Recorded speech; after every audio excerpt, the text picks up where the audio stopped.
The trust heuristic is a very important heuristic to get things done. There's a book, I believe it was by Stephen Covey, called The Speed of Trust. There's other books on trust and how important it is in business.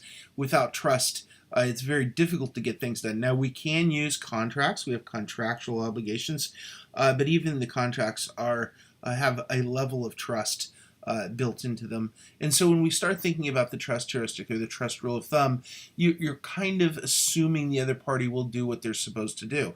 And of course, the easy way uh, use this is to test the other party. So if you are wondering if somebody's trustworthy, you certainly can send them up for a test or set them up for a test to see if they are in fact trustworthy. If you tell someone a secret and it comes around to someone else, you know that they're no longer trustworthy to hold confidences. If you are worried about your boyfriend or girlfriend not being faithful to you, if you ask a friend to entice them into doing something that they shouldn't be doing, you can test them in that way.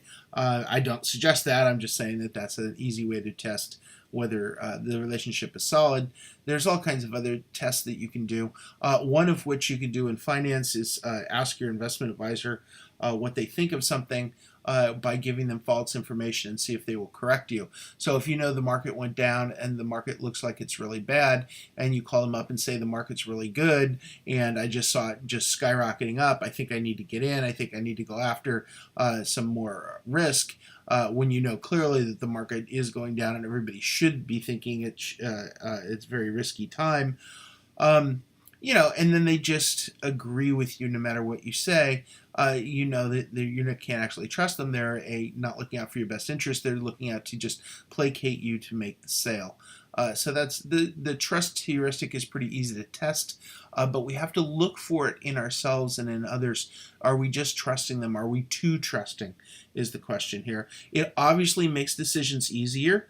It's much faster to just believe that whatever they say is going to be true. We know that from advertising and sales pitches that is not the case. We need to use our critical thinking skills. Some questions you can ask is, how does trust play a role in this decision? In other words, what are they doing that I am trusting them to do? And then the second question, of course, is how can I verify my trust isn't misplaced?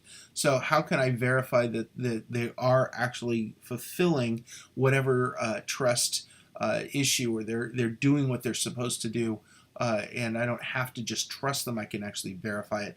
So the trust heuristic is an important part of the speed at which we get things done. Obviously, if you have to verify everything, it's going to be much, much slower. But if you don't verify anything, you're completely trusting them, you're opening yourself up to excessive risk. So, and also this ties into having people know that they're being watched, changes their behavior. So you have to also roll that into the trust heuristic. Is if I completely trust you and you can do what you want to do, that opens the door to them potentially misusing your faith in them and to their advantage. So trust is a big heuristic. Ask yourself some questions before you go into any other major decision of how trust plays a role. Is there any way to verify that they are trustworthy, or can I have checkpoints along the way to verify that they're actually doing what they're supposed to do?